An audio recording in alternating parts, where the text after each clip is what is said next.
Welcome to Unseen Anthology, where the shadows of history reveal their most unsettling secrets. Tonight, we journey to the frozen heart of 1930s Russia, to a remote village where the old world clung stubbornly to life even as the new Soviet order swept across the land.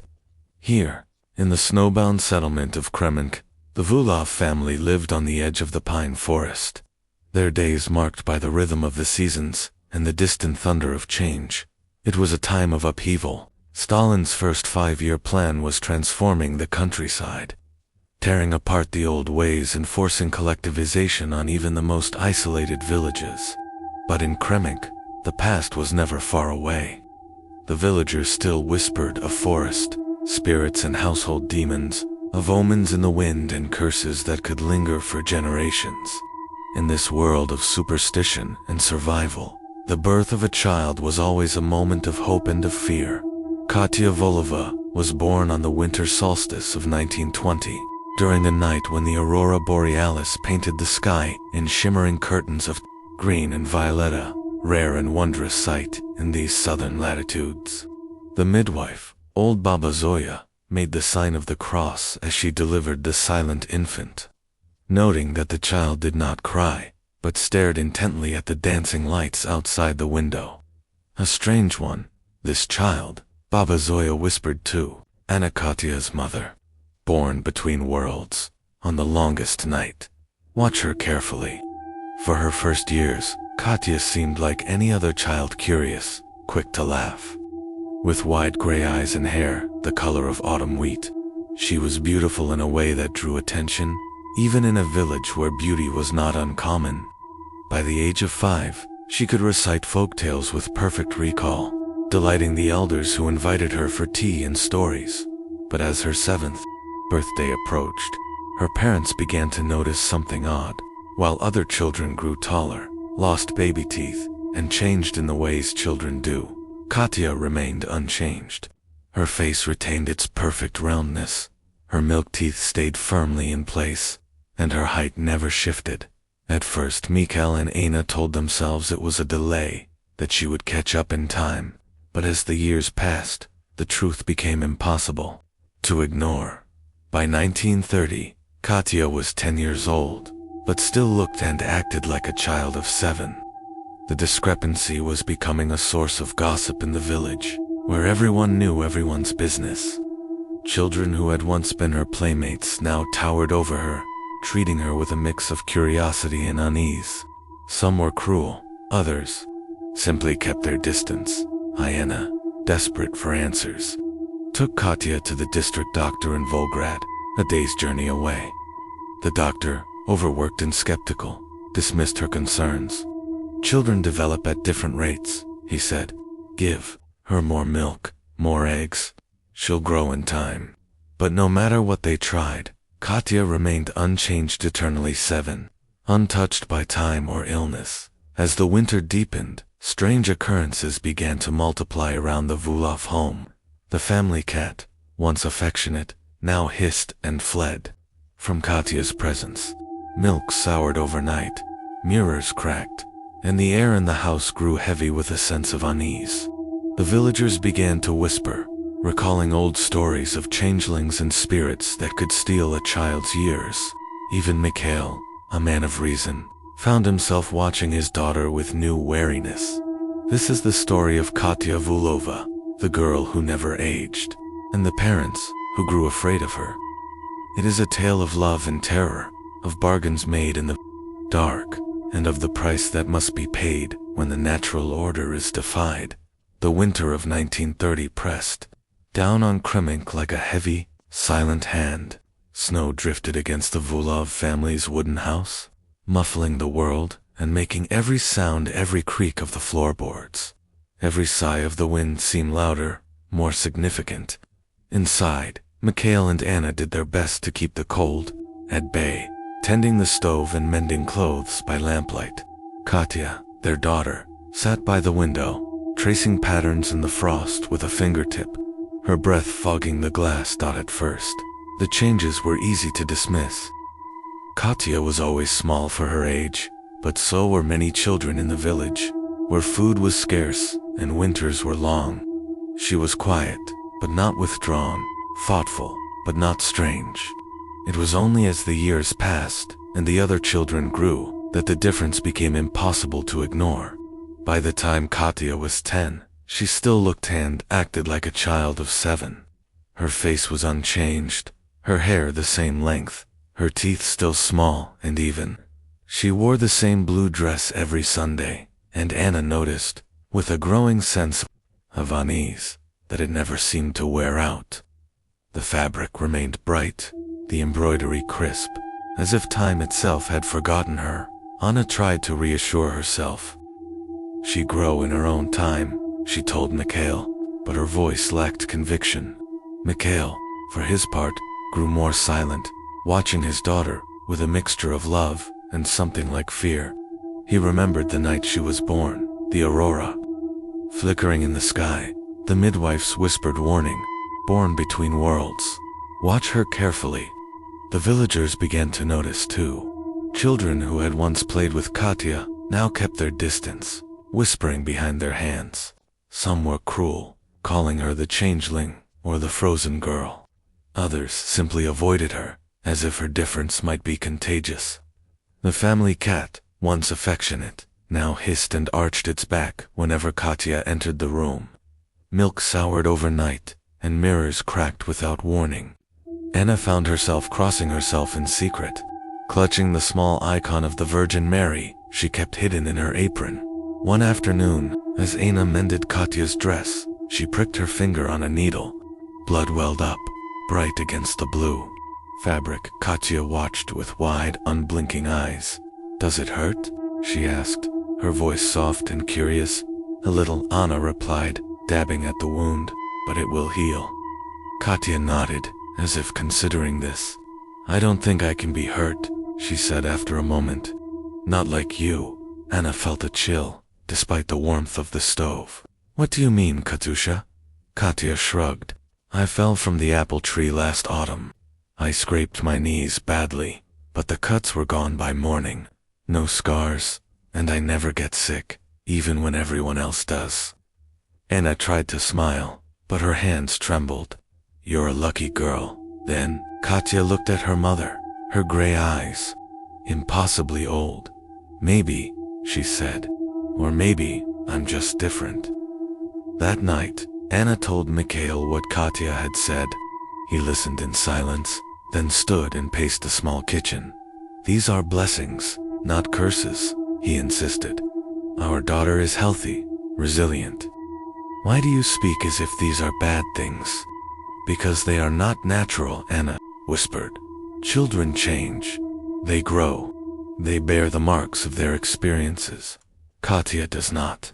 Mikail said nothing, but that night, he crept into Katya's room and studied her as she slept. Her face was peaceful, unchanged, her hands folded atop the blanket.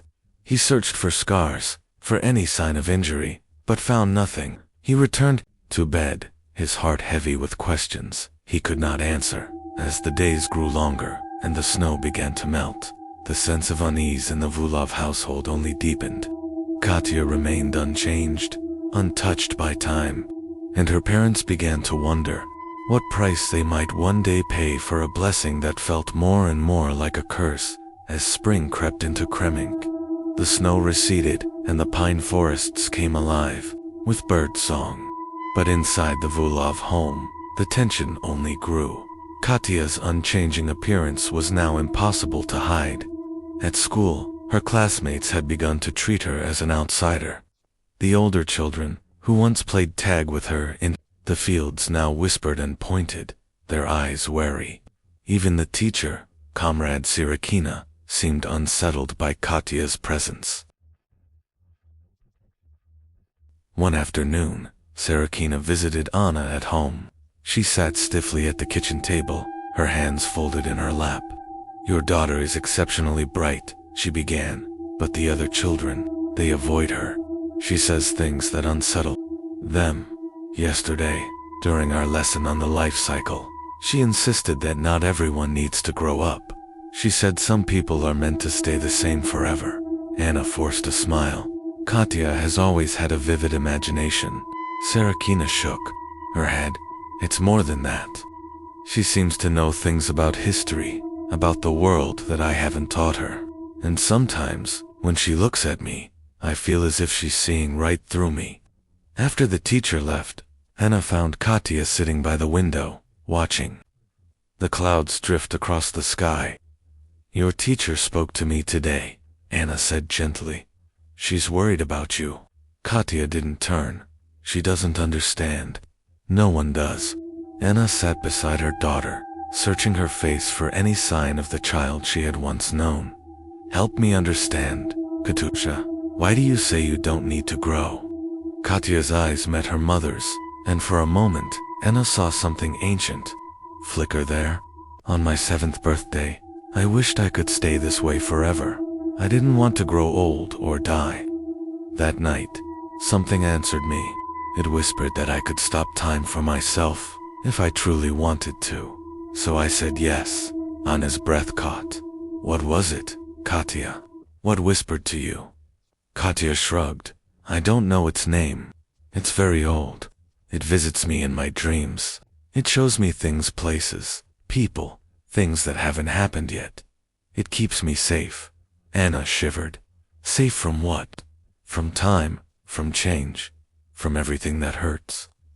That night, Anna told Mikail what Katya had revealed. He listened. In silence, his face pale. We need help, he said finally. Not from doctors. From someone who understands these things. The next day, Anna visited Baba Zoya, the old midwife who had delivered Katya. Zoya listened to Anna's story, her face grave.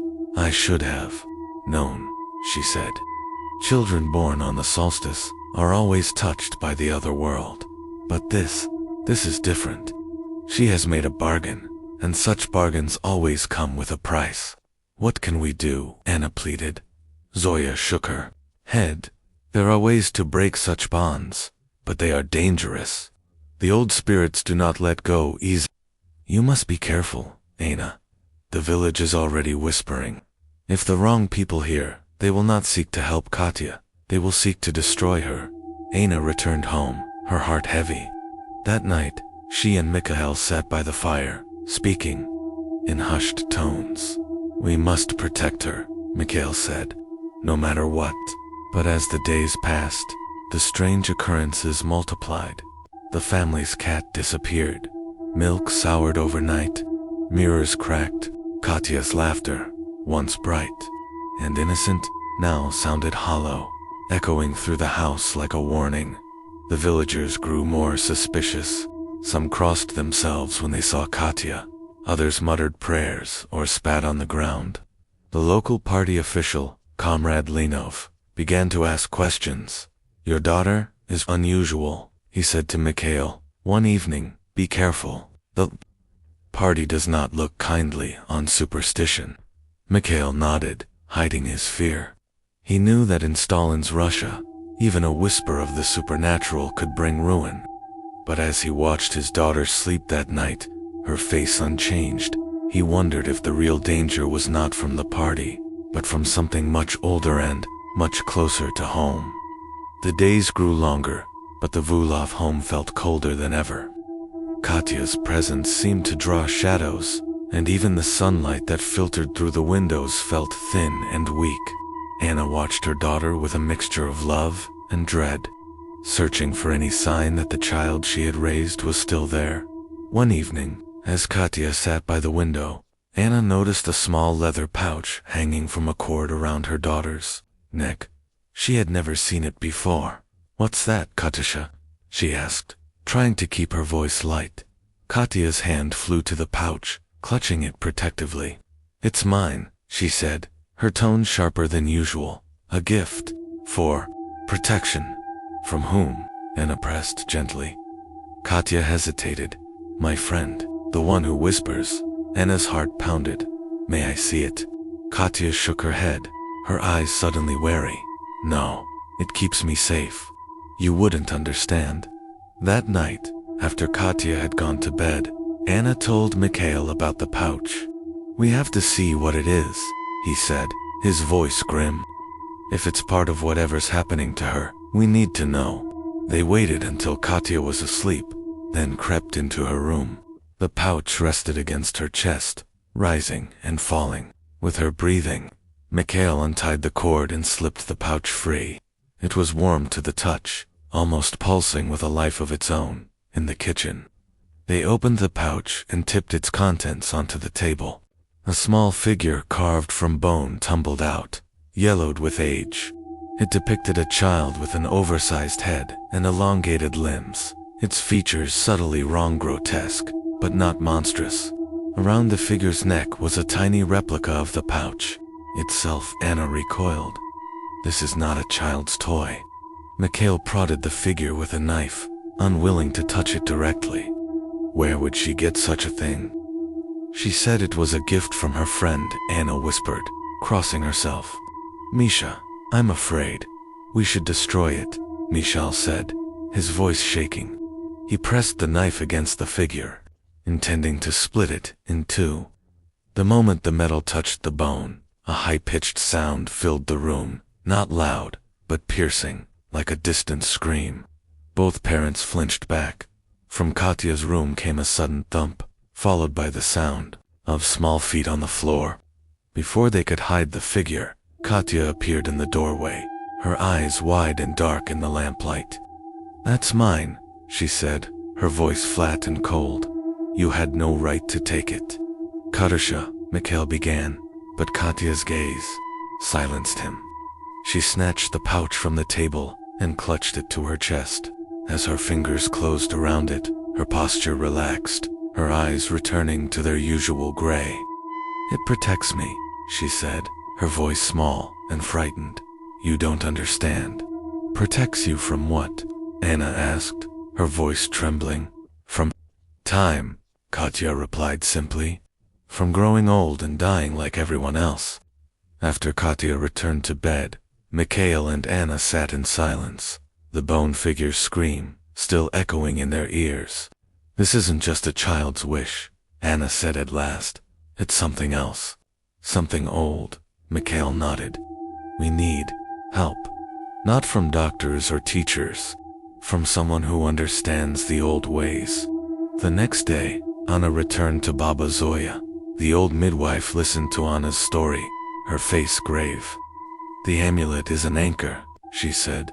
It ties your daughter to the spirit that answered her wish. To break the bond, you must destroy the anchor, but it will not let go easily. There will be a price, Ana shivered. What kind of price? Baba.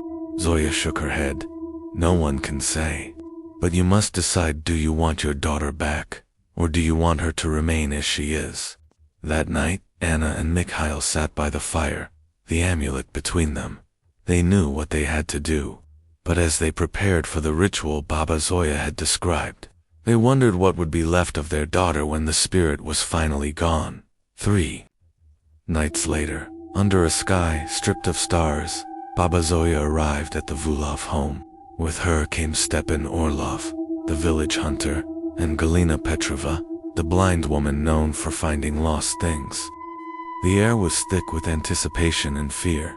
Mikail and Ana had prepared the house as instructed. The stove was stoked, the windows shuttered, and a circle of salt traced around Katya's bed. Katya lay sleeping, the leather pouch still around her neck. Her face was peaceful, but her hands twitched as if she were dreaming. Baba Zoya sprinkled a clear liquid on the threshold and muttered words in a language older than Russian. Stepan placed a bundle of dried herbs above the door, and Galina, her milky eyes, unseeing, began to hum a low, melodic tune. Mikail gently lifted the pouch from Katya's neck, careful not to wake her. The moment the cord slipped free, Katya's eyes snapped open, black, bottomless, no whites or irises. I warned you, came a voice from her mouth, layered and inhuman. She is mine now. Ana gasped, clutching Mikail's arm. Katya's body arched, her back bending at an impossible angle. The air grew icy, frost forming on the windows. Baba Zoya began to chant, her voice rising above the keening that filled the room. Stepan drew his hunting knife, and slashed the pouch's cord, letting the bone figure fall onto the blanket. Instantly, Katya went limp, her eyes rolling back to gray. "Mama," she whispered, her voice her own again. "Papa, what's happening?" Before anyone could answer, a plume of dark smoke erupted from Katya's mouth, writhing above the bed. The shape twisted, forming a vaguely human figure with elongated limbs and a misshapen head. The temperature dropped further, and the lamp flickered as if struggling to stay alight. Baba Zoya flung a handful of powder into the smoke. "Old one, be gone. You have no claim here." The smoke recoiled, then surged toward Katya. Galina stepped between them, arms outstretched. "By earth, air, water, and fire, you are denied this child." The smoke enveloped her, and she screamed, sound of pure agony. Before collapsing to the floor, Stepan rushed to the kitchen, where he threw the bone figure into the stove. The flames turned green, then black, and a scream echoed through the house. Not from any human throat, but from the burning amulet itself. The smoke above Katya contorted, then was pulled toward the kitchen, dissipating with a final, soundless howl. Silence fell. Katya lay unconscious, her face peaceful for the first time in months. Galina was still, her blind eyes closed. Baba Zoya checked for a pulse, then shook her head. "She has crossed over.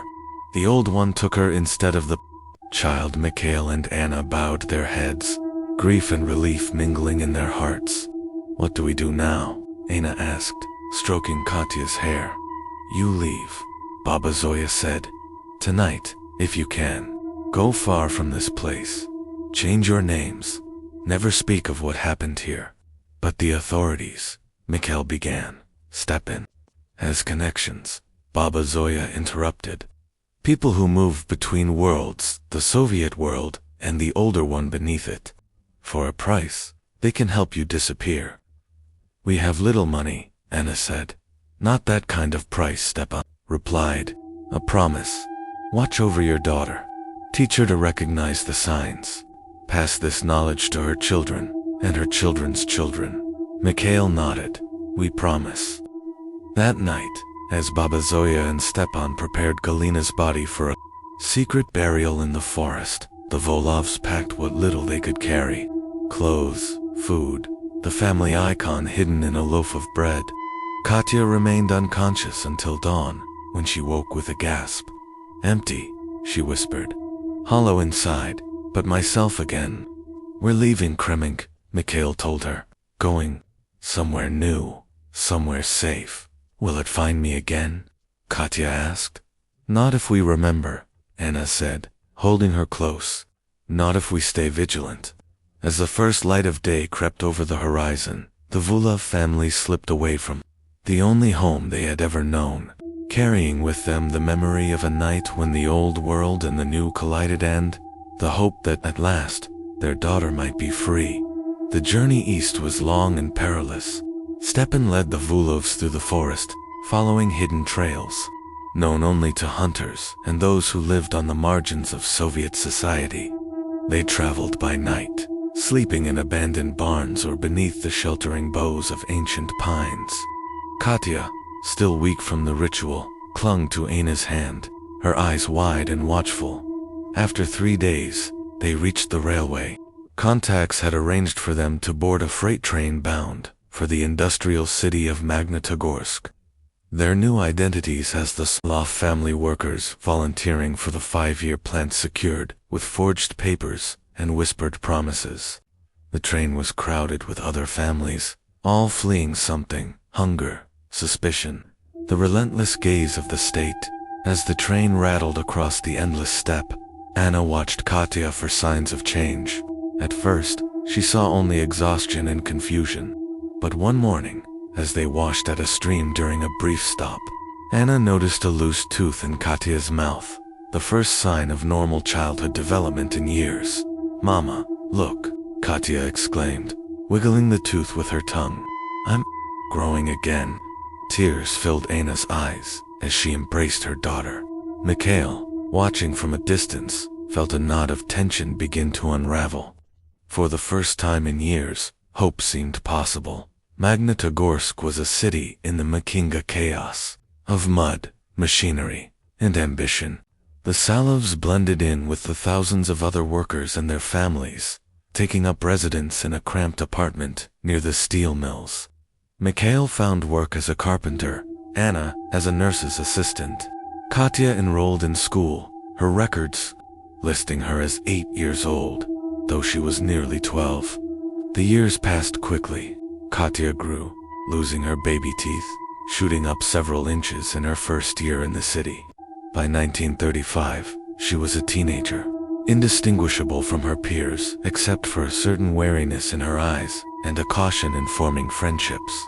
She excelled in her studies, but never spoke of her past, not even to her closest friends. At night, sometimes, Ana or Mikail would find her staring out the window, watching the stars with an intensity that reminded them of darker times. On those occasions, one parent would gently lead her back to bed, reminding her of the promise they had all made, to remember, to stay vigilant, to recognize the whispers of ancient things that envied human life. Katya, for her part, tried to put the past behind her. She focused on her studies, on helping her mother with chores, on building a new life in a city that seemed to grow and change every day. But sometimes, in the quiet moments before sleep, she would feel a presence at the edge of her thoughts, a whisper, a memory, a shadow that refused to fade. One evening, as the family sat together after dinner, Katya spoke for the first time about what had happened in Kremenk. "I still feel it. Sometimes," she admitted, her voice barely above a whisper, "like it's searching for me. Not just for me, but for any child with a door left ajar between worlds." Ana hugged her tightly. "You're safe now, Katusha. We're all safe." Mikail nodded, his voice firm.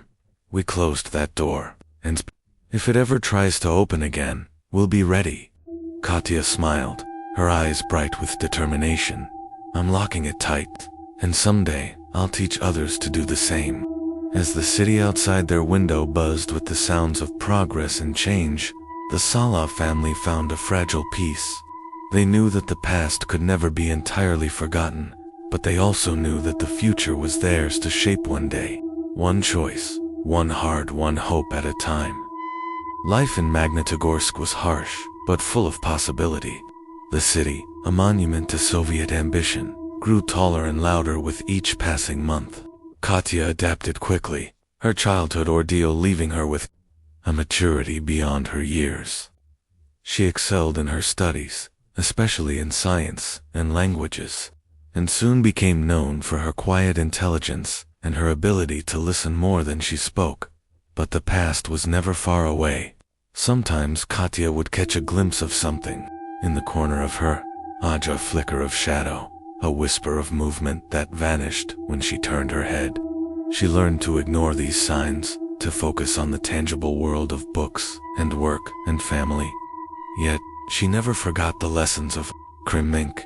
The old ones were patient, and they watched for any sign of weakness. Ana, too, remained vigilant. She kept a small notebook hidden in the kitchen, recording every odd occurrence, every dream that felt too real, every time Katya seemed distant or troubled. Mikail, for his part, threw himself into his work, building furniture and repairing homes, determined to provide for his family and to keep them safe from both the authorities and the supernatural. One evening, as Katya was helping her mother prepare dinner, Ana asked, "Do you ever feel it, Katusha, the presence you spoke of?" Katya nodded, her hand stilling over the potatoes. "Sometimes. It's weaker now, but it's still out there. I think it's looking for another way in." Ana shivered. "We must always be careful. There are other children, other families who might not know what to watch for." Katya's eyes grew distant. "I want to help them, Mama. I want to make sure no one else has to go through what we did." That night, Katya began to write. She filled page after page with memories, warnings, and advice how to recognize the signs of an old one's approach, how to protect oneself, how to break a bargain if it was made. She wrote about the importance of family, of faith, of never giving in to fear. She wrote about the price of safety and the courage it took to pay it. As the years passed, Katya's notebook grew thick with knowledge. She shared it with her parents, and together they refined its contents, adding stories from other families they met in the city, families who had fled their own villages, who whispered of children who never aged, of bargains made in the dark, of doors left ajar between worlds. Mikail, ever practical, found ways to share their knowledge discreetly. He left notes in the workers' barracks, slipped warnings into the pockets of new arrivals, and spoke quietly to those who seemed troubled or afraid. Ana, now a respected nurse, listened to the stories of her patients, offering comfort and advice when she could. Katya, for her part, became a watcher, a guardian of sorts, always alert for signs that the old ones were near. She learned to recognize the subtle cues: a child who never grew, a family pet that fled from its owner, milk that soured overnight, mirrors that cracked without cause. She learned to trust her instincts and to act quickly when danger threatened. In time, Katya found others like herself, children who had survived encounters with the old ones, parents who had fought to save their families, elders who remembered the old ways. Together, they formed a quiet network, sharing knowledge and support, watching over the vulnerable, and closing doors wherever they found them. The work was never easy, and the danger never truly passed. But as Katya grew into adulthood, she found strength in the knowledge that she was not alone. The old ones might be patient, but so were the watchers. And as long as they remained vigilant, there was hope that the darkness could be kept at bay. By 1941, the world had changed again. Nazi Germany invaded the Soviet Union, and Magnitogorsk transformed overnight into a city of war. The steel mills ran day and night, churning out tanks and weapons for the front. The air was thick with smoke and fear, and the city teemed with refugees, women, children, and the wounded, all fleeing the devastation to the west. Katya, now 21, had become a nurse at the city hospital. She worked long hours, tending to soldiers and civilians alike, her calm presence a comfort to those around her. She was known for her steady hands and her ability to soothe even the most frightened child. But beneath her composure, she remained ever watchful, alert for signs that the old ones might exploit the chaos of war. One evening, as Katya was changing bandages on a young boy's wounded leg, she noticed a small leather pouch around his neck. Her heart skipped a beat. "Where did you get this?" she asked gently. The boy looked up, his eyes wide with fear. "A friend gave it to me," he whispered. "He said it would keep me safe." Katya's hands trembled as she untied the pouch. Inside was a tiny figure carved from bone, its features disturbingly familiar. She recognized the same wrongness, the same sense of something ancient and hungry. She burned the pouch in the hospital's furnace, ignoring the strange sound that echoed through the corridors. The boy cried for a day and a night, but when he woke, he was different, hungry, tired, but alive in a way he hadn't been before. Katya wrote to her parents, describing the incident in careful coded language. "There are others," she wrote, "children who have made bargains, parents who are afraid. I am not alone in this work." Mikail and Ana, now growing old, took comfort in their daughter's letters. They knew she was fighting a different kind of war against the darkness that preyed on the vulnerable, that offered false hope in exchange for a piece of the soul. As the war dragged on, Katya found others like herself, a French resistance fighter who specialized in finding children hidden during the Nazi occupation, a British pilot who claimed his plane was guided by something beyond instruments when searching for downed crews, a Polish woman who could tell with a touch whether a child was truly themselves or hosting something else. Together, they formed a network, sharing knowledge and warnings, closing doors wherever they found them. The work was dangerous, and the cost was high. Some members of the network disappeared, lost to the chaos of war or to the old one's vengeance. But Katya pressed on, driven by the memory of her own childhood and the promise she had made to her parents.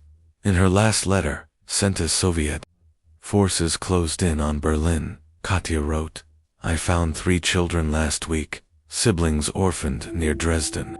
The youngest, a boy of 6, was already wearing a pouch around his neck. I recognized it immediately. When I burned it, something screamed in the distance, beyond the artillery fire. The boy cried for a day and a night, then woke smiling, asking when breakfast would be served. I am not alone in this work. The chain remains unbroken." Mikail and Ana never saw their daughter again. Whether she fell in the war's final battles or simply disappeared into her new purpose, they never knew. But sometimes, in the years that followed, they heard stories. A gride woman who appeared at sites of disaster, who helped children and then vanished without a trace, and always. They remembered the promise, to watch, to remember, to teach. Others to close the doors that should never be left ajar. After the war, the world was changed, scarred, but alive. The Soviet Union rebuilt itself from the ashes, and Magnitogorsk became a city of industry and memory. For Mikail and Ana, now living out their final years as the Solovs, the past was a constant companion. They kept Katya's letters hidden beneath a floorboard, rereading them on quiet nights, searching for clues to her fate. But Katya's work did not end with the war. The network she had helped build continued to grow, its members scattered across Europe and beyond. They called themselves the Watchers, a name whispered in safe houses and refugee camps, in orphanages and hospitals. Their mission was simple: to find the children at risk, to recognize the signs of the old ones, and to close the doors before it was too late. Katya's notebook became a guide for the Watchers. Its pages, filled with warnings and advice, were copied and passed from hand to hand. New members added their own observations. A German nurse who noticed that certain children never seemed to age. A Hungarian priest who had exorcised a spirit from a girl who spoke in ancient tongues. A Spanish teacher who saw her students' eyes turn black during a solar eclipse. The Watchers developed a code, a way to communicate across borders and languages. They used symbols: an open door, a closed eye, a child's handprint to mark safe places and to warn of danger. They met in secret, sharing stories and strategies, always careful to avoid the attention of the authorities. In the Soviet Union, where superstition was forbidden and the state watched everything, their work was especially dangerous. Mikail and Ana, though no longer able to travel, did what they could to support the network. They hosted Watchers passing through Magnitogorsk, offering food, shelter, and a listening ear. They taught the old ways to those who would listen, passing on the knowledge that had saved their daughter. And sometimes, they received pages torn from Katya's notebook. New methods for breaking bargains, updated warnings about the old ones' evolving tactics. The Watchers were not always successful. Some children were lost, their souls consumed by the ancient things that waited in the spaces between worlds. Some Watchers disappeared, their fates unknown. But for every loss, there was a victory: a child who grew up, a family that stayed whole, a door that was closed and locked tight. In time, the network spread beyond Europe. Watchers appeared in America, in Asia, in Africa, anywhere the old ones might seek entry. They adapted their methods to new cultures and new dangers. But the core of their work remained the same: to protect the innocent, to honor the natural order, and to remember the price of bargains made in the dark. Katya's legend grew. Some said she had died in the war, others that she had become a spirit herself, wandering the world in search of children to save.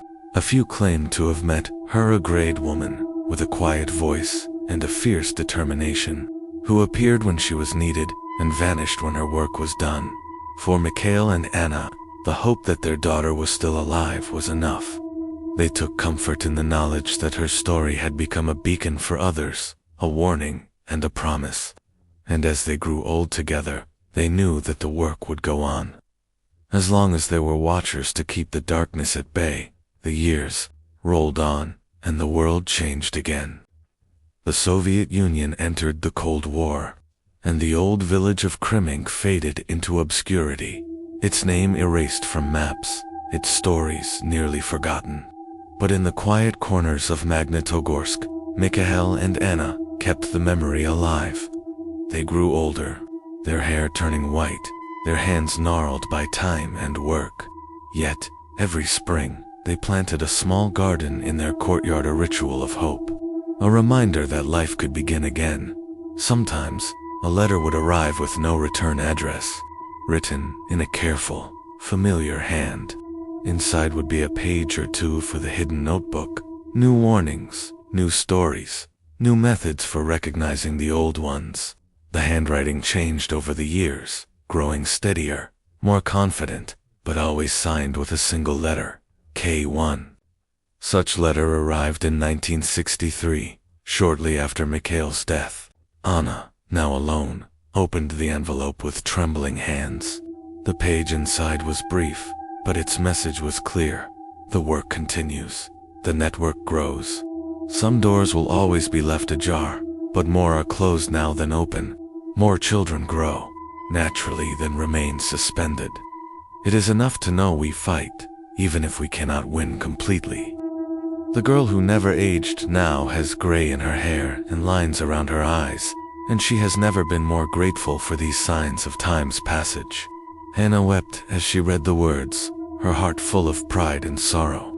She knew that Katya was still out there, still fighting, still closing doors.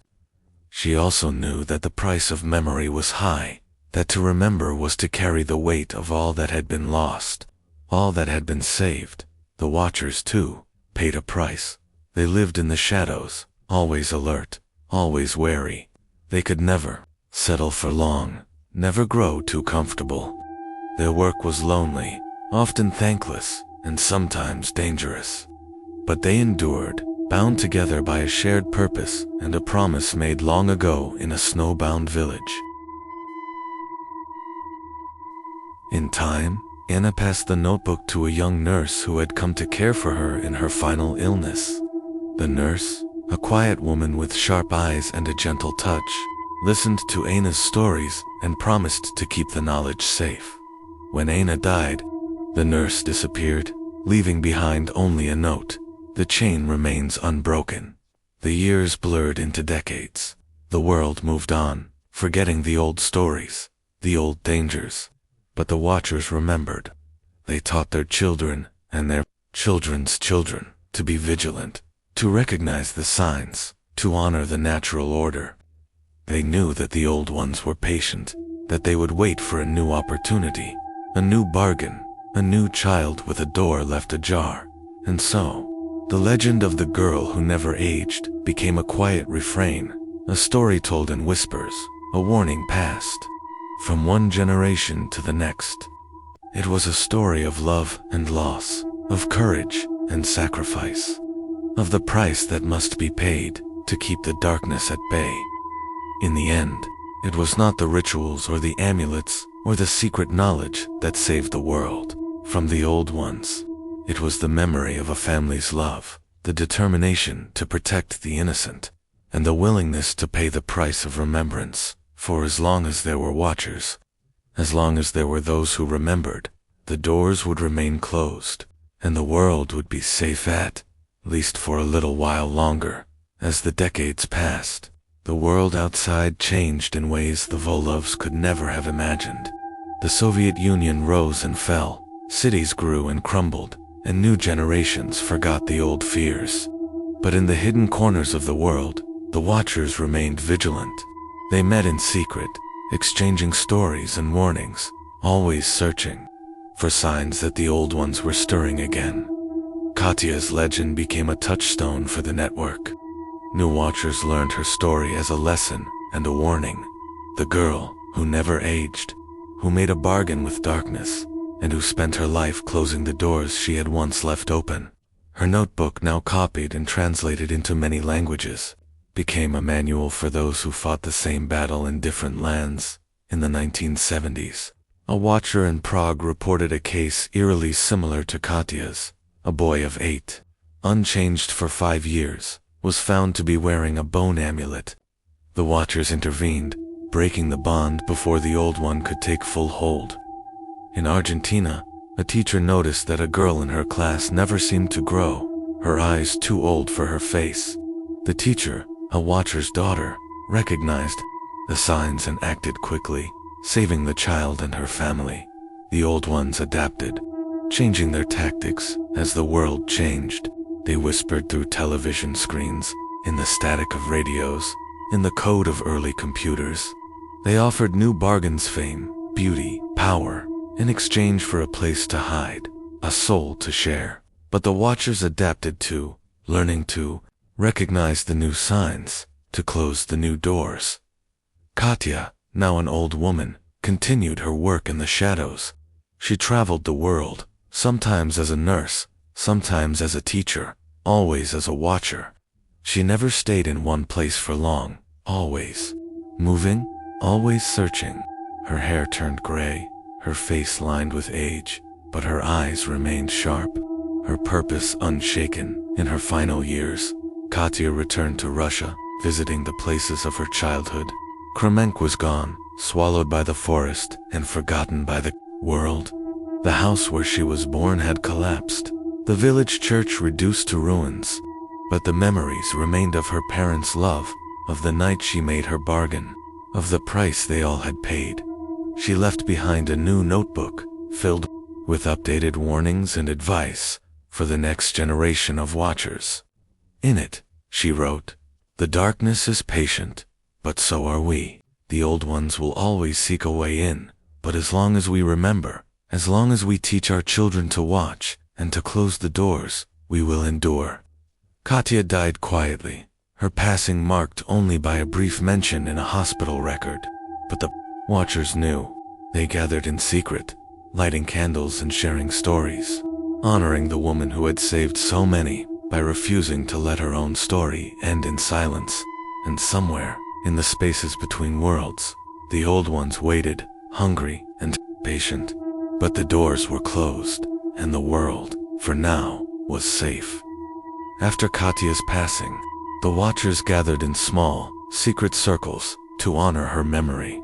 In Moscow, Paris, Buenos Aires, and New York, they read aloud from her notebooks, sharing the wisdom and warnings she had left behind.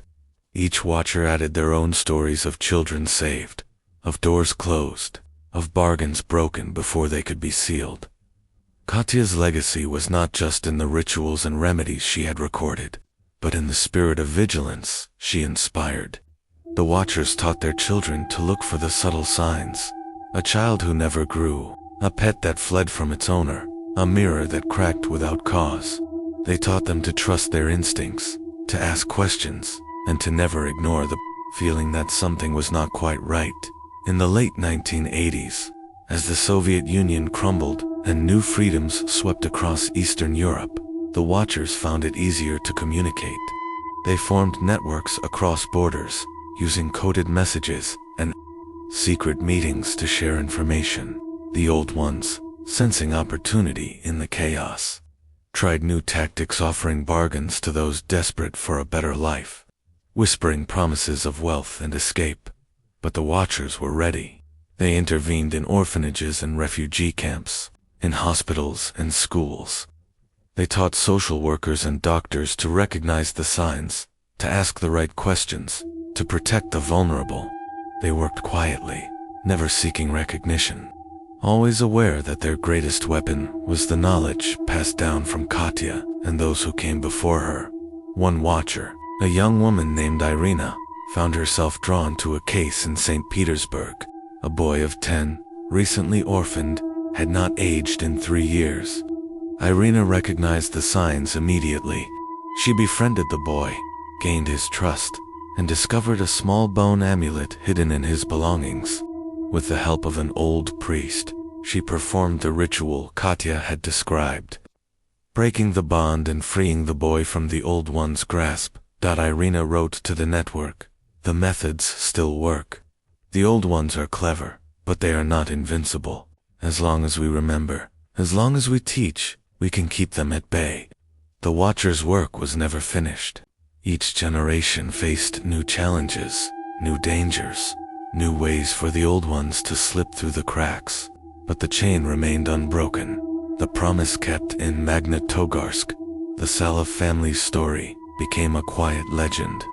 The garden Anna and Mikail had planted still bloomed every spring, tended by neighbors who remembered the kindness of the old couple. Sometimes, a stranger would visit the garden, leaving a small token of flower, a note, a page from a notebook. The neighbors would nod, understanding that the story was not just about one family, but about all those who fought to keep the darkness at bay. Katya's notebooks, now copied and translated into dozens of languages, became the foundation of the Watcher's training. New recruits read her story, learned her lessons, and added their own experiences. The network grew stronger, more resilient, always adapting to the changing world, and so, the inheritance of vigilance passed from hand to hand, heart to heart. The Watchers knew that the old ones would never stop trying, never stop whispering, never stop seeking a way in. But as long as there were those willing to watch, to remember, and to fight, the world would remain safe at least for a little while longer. As the 20th century drew to a close, the Watchers became more than a secret society. They became a quiet, global network of guardians. Their methods evolved with the times. Where once they had relied on coded letters and whispered warnings, now they used encrypted emails, private forums, and clandestine meetings in crowded cities. But the heart of their work remained unchanged, to protect children from the ancient things that still prowled the edges of the world. Katya's story was now legend among the Watchers. New members learned it by heart, reciting the tale of the girl who never aged, the parents who risked everything to save her, and the price that was paid to close the door. Her notebooks, now digitized and annotated, were required reading for every new recruit. The rituals she had recorded, the signs she had described, the warnings she had left all became part of the Watchers' living memory. In cities and villages across the globe, Watchers worked in hospitals, schools, orphanages, and refugee camps. They listened for the telltale signs: a child who never grew, a family pet that vanished, a sudden chill in a warm room, a mirror that cracked for no reason. They intervened quietly, sometimes with a word of warning, sometimes with a ritual, always with compassion. One Watcher, a doctor in Buenos Aires, saved a girl who had stopped aging at 6. Another, a teacher in Seoul, recognized the signs in a student who spoke of dreams filled with ancient voices. In each case, the Watchers acted swiftly, breaking the bonds before the old ones could take hold.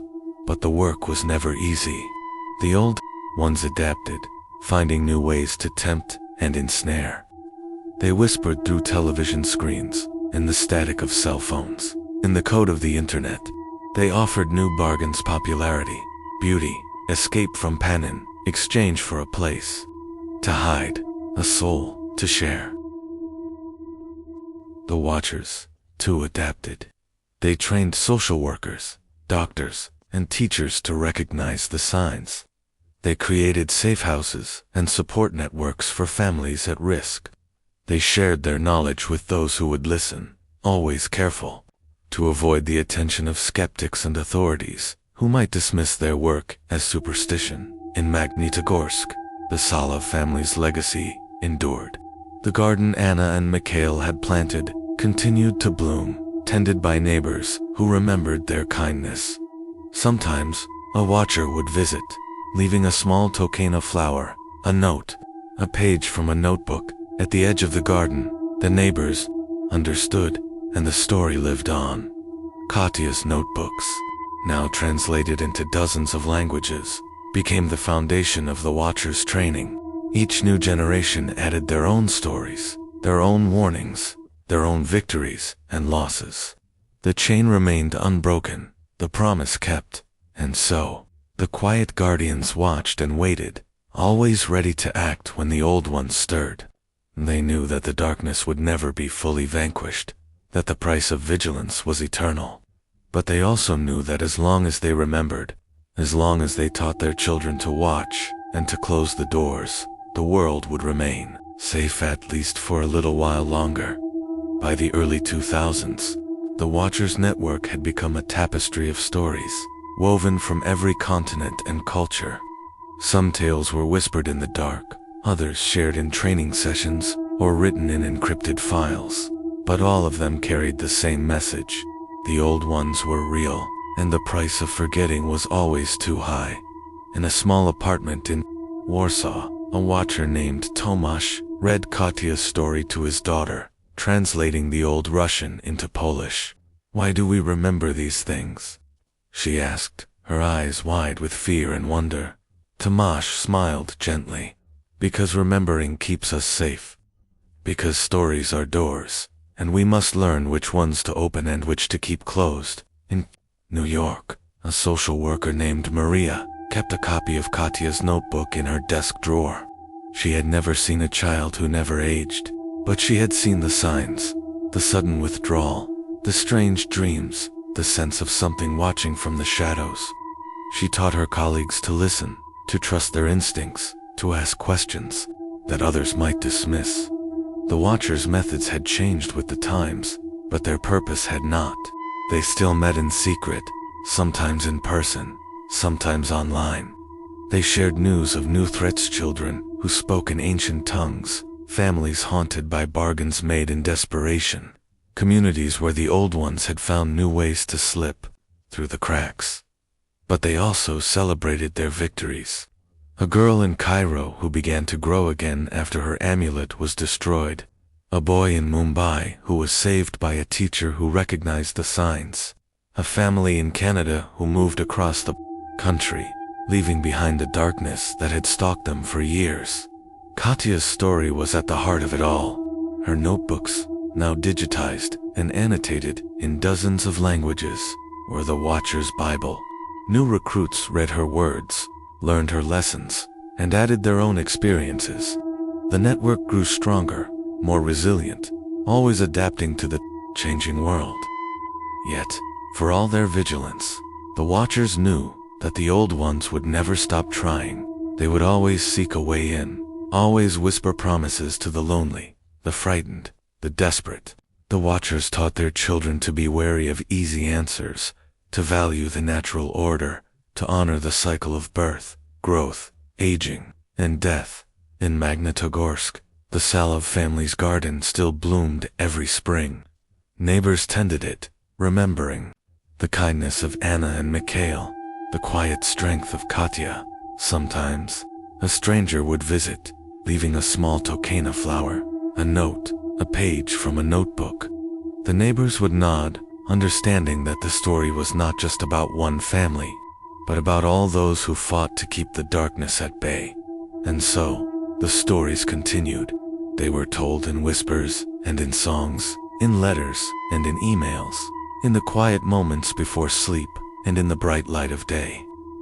They were stories of love and loss, of courage and sacrifice, of the price that must be paid to keep the world safe. For as long as there were Watchers, as long as there were those who remembered, the doors would remain closed, and the world would be safe at least for a little while longer. As the 21st century unfolded, the Watchers faced new challenges. The world was faster, noisier, and more distracted than ever.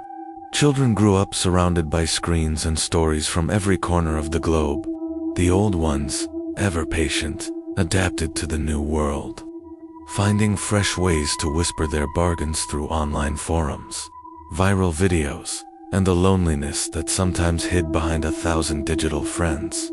But the Watchers adapted too. They created encrypted chat groups, shared warning signs in code, and trained a new generation to recognize the subtle cues that marked a child at risk. They taught that the old ones could take many forms: a voice in a video game, a message in a chat, a promise whispered in the dark. The core lesson remained unchanged. Beware of bargains that offer escape from pain, from change, from the natural order of life. In a small town in Siberia, a watcher named Yelena intervened when a boy stopped aging at 10. She recognized the signs: a sudden aversion to food, a pet that refused to enter the boy's room, a mirror that cracked without cause. She found the amulet hidden beneath his pillow, destroyed it, and watched as the boy wept for a day and a night before waking hungry and alive in London. A teacher noticed a girl who never seemed to change, her eyes too old for her face. But the teacher, a watcher's granddaughter, acted quickly, breaking the bond before the old one could take hold. In each case, the watchers worked quietly, never seeking recognition, always aware that their greatest weapon was the knowledge passed down from Katya and those who came before her. Katya's notebooks, now stored in digital archives and printed in secret, remained the foundation of the Watchers' training. Each new generation added their own stories, their own warnings, their own victories and losses. The chain remained unbroken, the promise kept, but the work was never finished. The old ones were patient, and the world was full of doors left ajar by trauma, by loss, by the simple desire to escape the pain of growing up. The Watchers knew that they could never close every door, never save every child, but they also knew that as long as they remembered, as long as they taught their children to watch and to close the doors, the world would remain safe at least for a little while longer. In Magnitogorsk, the Vulov family's garden still bloomed every spring. Neighbors tended it, remembering the kindness of Anna and Mikail, the quiet strength of Katya. Sometimes, a stranger would visit, leaving a small tokuna flower, a note, a page from a notebook. The neighbors would nod, understanding that the story was not just about one family, but about all those who fought to keep the darkness at bay. And so, the last door remained closed. The Watchers watched, the old ones waited, and the world turned on, full of hope and danger, memory and forgetting. The story of the girl who never aged became a legend, a warning, and a promise that as long as there were those willing to remember, to teach, and to fight, the darkness would never win. In the quiet years that followed, the Watcher's story became a thread woven through the fabric of families and communities across the world. The tale of Katya, the girl who never aged, whose parents risked everything to save her, and who grew up to save others, was told in whispers and in warnings, in bedtime stories and in secret training sessions. It was a story of love, sacrifice, and the unending struggle to keep the darkness at bay. Katya's notebooks, now preserved in hidden archives and passed hand to hand, continued to guide new generations. Each watcher who read her words added their own notes, their own victories and losses, their own reminders that the old ones were always waiting for a door left ajar. The chain of vigilance remained unbroken, a living testament to the power of memory and the courage of those who refused to forget. In Magnitogorsk, the Vulov family's garden still bloomed, a living memorial to Anna and Mikail. Neighbors tended the flowers, telling their children the story of the family who had once lived there, who had taught them to watch for the signs and to cherish the ordinary miracle of growing up. Sometimes, a stranger would visit, leaving a single white flower, or a page from a notebook at the edge of the garden. The neighbors would nod, understanding that the work of the Watchers was never truly done. The world changed, as it always does. New dangers arose, new bargains were offered, new children faced the temptation to escape the pain of change.